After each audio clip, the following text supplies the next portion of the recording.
मुख्यमंत्री कमजोर है, कृषि मंत्री का पल्ले कुछ नहीं, उसको बेचारे को दूसरी पार्टी से आया था, उसको तो अपना बुढ़ापा पूरा करना था। तो जनमंच पर एक बार फिर से आपका स्वागत है।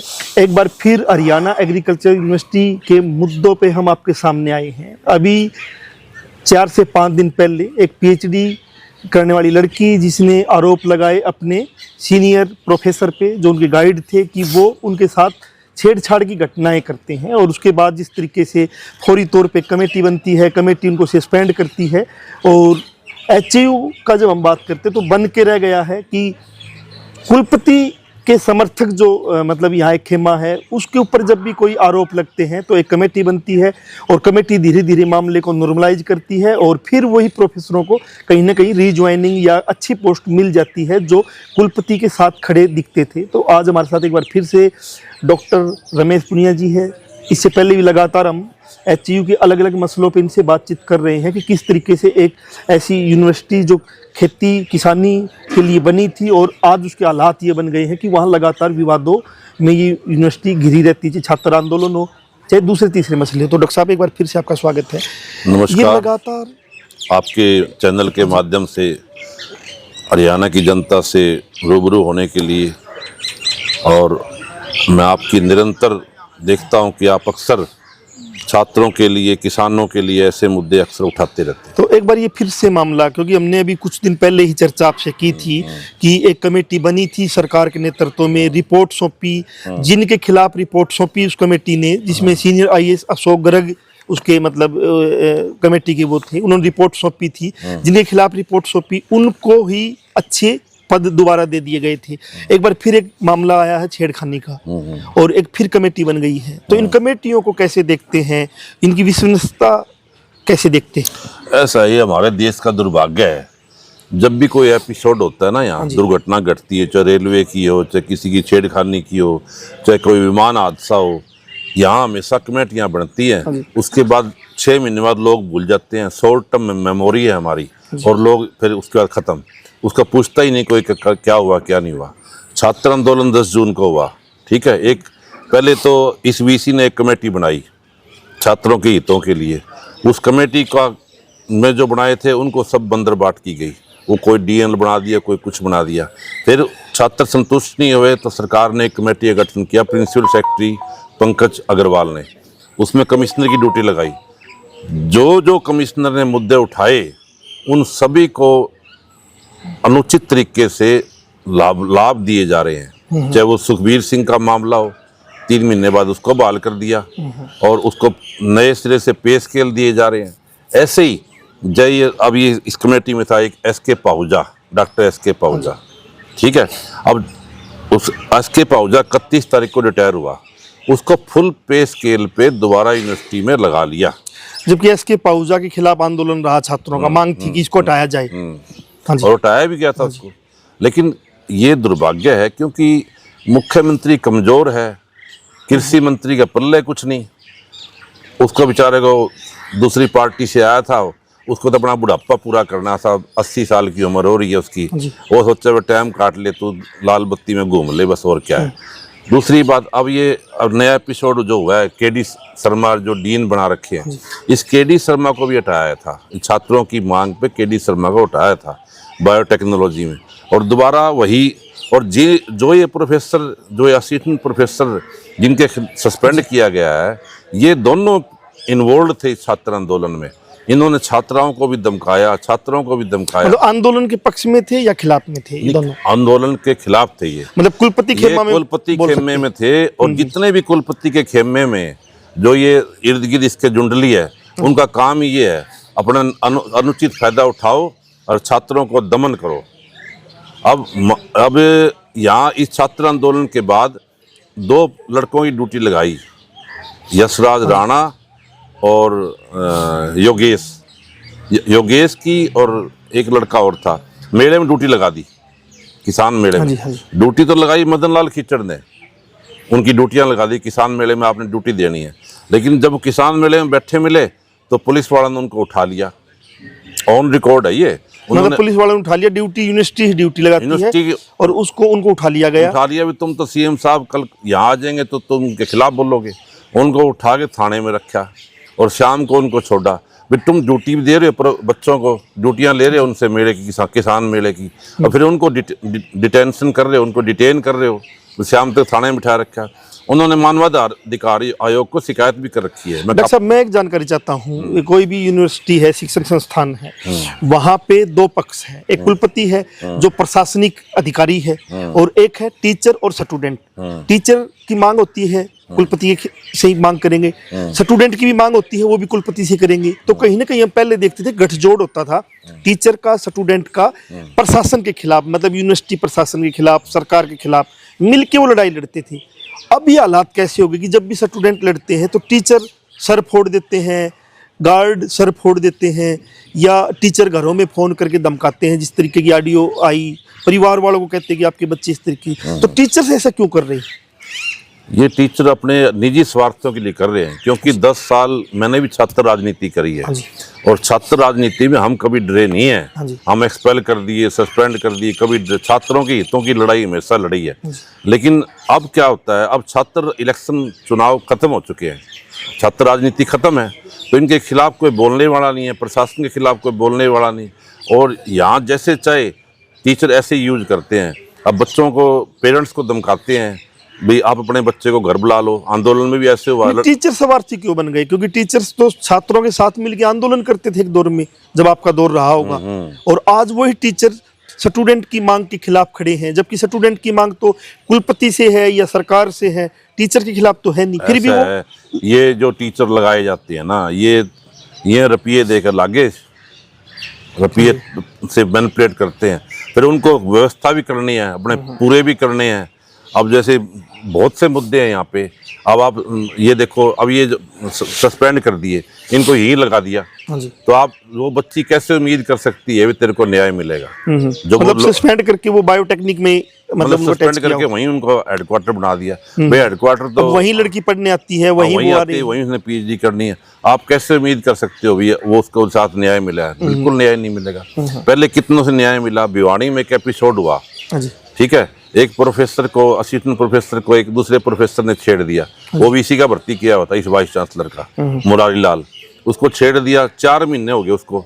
यही कमेटी थी जो, मतलब मुरारी लाल दोषी है इसमें या दूसरा? मैं एक बार थोड़ा सा क्लियर जानना चाहता हूँ। मुरारी लाल ने उस और लेडी को छेड़ दिया, प्रोफेसर को उसने छेड़ दिया, तो उसने अपने घर वाले को बता दिया, घर वाले ने मुरारी लाल को पीट दिया।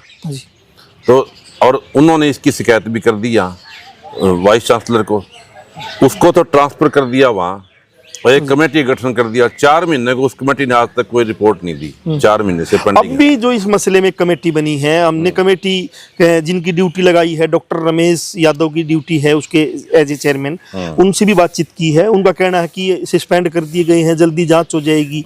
लेकिन मीडिया से अब तक वो दूरी बनाए हुए हैं। यूनिवर्सिटी अभी तक मीडिया को ये भी नहीं बता रही कि शिकायत क्या आई है, और मतलब हम कितने दिन में इंक्वायरी करके कमेटी अपनी जांच रिपोर्ट सौंप देगी। तो वही तो मैं कह रहा हूं। छुपाना क्यों चाहते हैं? छुपाना, वाइस चांसलर के खिलाफ कौन बोल सकता है? जो ये लगा रखे हैं, रमेश यादव को अब डीन बनाया है इसका, गांधी भवन का, तो वो उसी को सारा चार्ज दे रखा है। पहले भी कमेटियों में उसी को दे रखा था, अब भी उसी को बना दिया। करना कुछ है नहीं, अपने बढ़िया कोठियां मिल रही है, बढ़िया अपने मौज कर रहे हैं, और कोई रिसर्च नहीं है, कोई कुछ नहीं है। इस यूनिवर्सिटी का इस वाइस चांसलर ने बिठा दिया। अब जैसे ये जो चीज़ आप कह रहे हो, ये काम होता है पब्लिक रिलेशन का, पब्लिक रिलेशन ऑफिसर का। पब्लिक रिलेशन की पोस्ट खत्म करके इसने अपनी बहू लगाई है यहाँ, डायरेक्टर लगा दी कैंपस स्कूल की। क्या काम है उसका? डायरेक्टर कैंपस स्कूल, कोई पोस्ट ही नहीं थी, और सिर्फ उसी के लिए क्रिएट करके उसी को लगा दिया। घर की बहू और काका लिखनिया, घर की बही और काका लिखनिया। तो इसकी तो आदत यही है इस वाइस चांसलर की। ये तो 4 साल पहले मौज लेगा। ये क्या करता है, नए नए प्रोजेक्ट बनाएगा, उनको वेस्टेज ऑफ मनी करेगा, करोड़ों रुपए खर्च कर देगा, सीएम को बुलाएगा, चीफ सेक्रेटरी को बुलाएगा, एग्रीकल्चर मिनिस्टर को बुलाएगा, अपनी एक्सटेंशन ले गया, ठीक है ना, एक्सटेंशन ले लेता है, फिर उसके बाद जैसे चाहता है चलाता है। तो इंसाफ की बात की कोई उम्मीद नहीं है। इंसाफ की तो मान लो ऐसी घटना हुई थी, भिवानी में हुई थी, यहाँ पे हुई, इससे पहले डॉक्टर दिव्या का मामला, अलग अलग मामले रहे हैं। तो जब मान लो कि ये लड़की का मामला हुआ है, इस लड़की को क्या करना चाहिए फिर इंसाफ के लिए? क्योंकि यहाँ तो मिलता दिख नहीं रहा। देखो, जो मैंने देखा इसमें महिला आयोग ने भी संज्ञान लिया है। रेणु भाटिया जी, वो बहुत नफीस लेडी है, उसने पहले भी कई मुद्दे उठाए हैं और मुझे उम्मीद है कि रेणु भाटिया जी इस मुद्दे को फिर उठाएगी, उस लड़की को न्याय मिलेगा। लेकिन पुलिस कंप्लेंट नहीं हुई इसमें अभी तक, क्या नहीं होनी चाहिए पुलिस कंप्लेंट, क्योंकि एक बड़ा मसला छेड़खानी पुलिस का मामला। कंप्लेंट तो होनी चाहिए थी। देखो वो तो जो जिनके खिलाफ जिनके साथ हुआ है ना उनको करनी चाहिए थी। अब यहाँ क्या सिस्टम है कि ये सोचते हैं पहले अपने डिपार्टमेंट में, उस लड़की ने पीएचडी करनी है, उसको ये भी मैं तेरा कैरियर भी खराब ना हो, वो तो ये उम्मीद रखती है अपने अध्यापकों से, गाइड से ये उम्मीद रखती है भी मेरे साथ न्याय मिलेगा, वाइस चांसलर से उम्मीद रखती है, लेकिन न्याय की उम्मीद मुझे तो लगती नहीं। नहीं तो डॉक्टर दिव्या को ही नहीं मिला, डॉक्टर दिव्या के मामले में उसको देखेगी, मतलब इतना बड़ा मामला था। पाहुजा कोई जिम्मेवार ठहराया था डॉक्टर दिव्या ने, इस पाहुजा को दोबारा वो पूरा दोबारा 31 तारीख के बाद, जनवरी के बाद दोबारा चार्ज दे दिया। ऐसे ही उसने एक करमल मलिक को ठहराया था जिम्मेवार, उसको भी मलाई बांट दी। तो ये तो वाइस चांसलर ये जो ना ये तो अपना मौज मस्ती करने लग रहा है और सरकार नाम की चीज नहीं है। सरकार के ऊपर कोई इसने पूरे काबू कर रखे हैं। डॉक्टर साहब आखिरी सवाल है कि अंदर कमेटियां बनती है, वो कुलपति अपने अनुसार बनाता है, अपने उन्हीं लोगों को लगाता है जो उसके बहुत विश्वसनीय हैं, और वो जो कमेटी को किस डायरेक्शन में लेके जाएंगे, उसके फैसले को डायरेक्शन में लेके जाएंगे, वो पहले ही दिन तय कर लेता है। ये हमने पहले की कमेटियों में देखा है। बाहर से जो कमेटी सरकार ने बनाई, उस कमेटी ने रिपोर्ट सौंपी, लेकिन सरकार ने कोई कार्रवाई नहीं की। तो फिर उम्मीद किससे बचती है कि कौन क्या हो, कमेटी कौन बनाए, किसके नेतृत्व में बने, कौन कार्रवाई करे? ये कमेटी इस बार की बनाई थी आईएएस वाली, सीनियर आईएएस थे कमिश्नर साहब गर्ग साहब, उन्होंने 2 महीने से ऊपर रिपोर्ट दिया होगा, लेकिन कोई कार्रवाई नहीं हो रही। अब इसमें मैंने मेल कर रखी है सरकार को, डीजीपी को, बीस्किन के खिलाफ कार्रवाई की जाए। सरकार कार्रवाई नहीं करेगी तो आखिरी जो हमारा जो मकसद है वो हम इसको न्यायालय में लेके जाएंगे, हाई कोर्ट में। मतलब आपको हाई कोर्ट से उम्मीद है, सुप्रीम कोर्ट? हाँ, मैंने इसकी वाइस चांसलर की घरवाली के खिलाफ जो इसने एचआरए ले रखा है, house rent allowance use 3 lakh रुपए से ऊपर ले रखा है, इसने फोर्जरी जो कर रखी है, उसके खिलाफ मैंने विजिलेंस को कंप्लेंट कर रखी है, यहाँ के माननीय एसपी विजिलेंस को। यदि वो कार्रवाई नहीं करेंगे तो उसके खिलाफ भी मैं हाई कोर्ट में जाऊंगा। और जो ये गर्ग साहब ने रिपोर्ट सौंपी है उसमें सरकार कोई कार्रवाई नहीं करेगी तो मैं उसके खिलाफ भी हाई कोर्ट में जाऊंगा। हम चाहते हैं भी सिटिंग जज से इसकी इंक्वायरी कराई जाए इस पूरे प्रकरण की, और इसकी इंक्वायरी करा के रहेंगे। मैं छात्रों के साथ पहले भी खड़ा है 10 साल छात्र राजनीति में, आज भी छात्रों के साथ। ये जो यूनिवर्सिटी है ये किसान और छात्रों के, किसानों की फसल और पशुओं की नस्ल सुधारने के लिए चौधरी बंसीलाल ने बनाई थी। फ्लेचर पहला वाइस चांसलर था। हम इसको स्तर गिरने नहीं देंगे। ऐसे ऐसे जो ये कुलपति आए ना जो बहुत, ये सब चले जाएंगे, इनका कुछ नहीं बचना, आखिर में अंदर होंगे। इसको जेल में जाना पड़ेगा इस वाइस चांसलर को। इसकी करतूतें ऐसी है, कब तक बचाएगा? ऐसे बहुत से एपिसोड हुए हैं, बाहर भी वो ताना साहब बने हैं, लेकिन आखिरी में उन्होंने घुटने टेके हैं। इस वाइस चांसलर को घुटने टेकने पड़ेंगे। मैं सरकार को चेता रहा हूँ इस बात पे, बार बार कह रहा हूँ भी आपको इसको वाइस चांसलर को हटाओ और अच्छे आदमी को, एक साइंटिस्ट को यहाँ लगाओ जो किसी प्रकार का भेदभाव ना करके किसानों की जो फसलें, आज तक कोई रिसर्च का कोई टॉपिक नहीं। स्वामीनाथन आयोग है वो उसकी झूठी मेडल ले गया, 5,000 रुपया मेडल ले जाए, क्या का वाइस चांसलर है? इसने कभी प्रोफेसरशिप नहीं करी, ये हमेशा चमचागिरी से डायरेक्टर है एक दामला का, और वहीं से सीधा रजिस्ट्रार लग गया, फिर वीसी लग गया। जबकि 10 साल कम से कम प्रोफेसर तो होना चाहिए, इधर प्रोफेसर भी नहीं रहा कभी।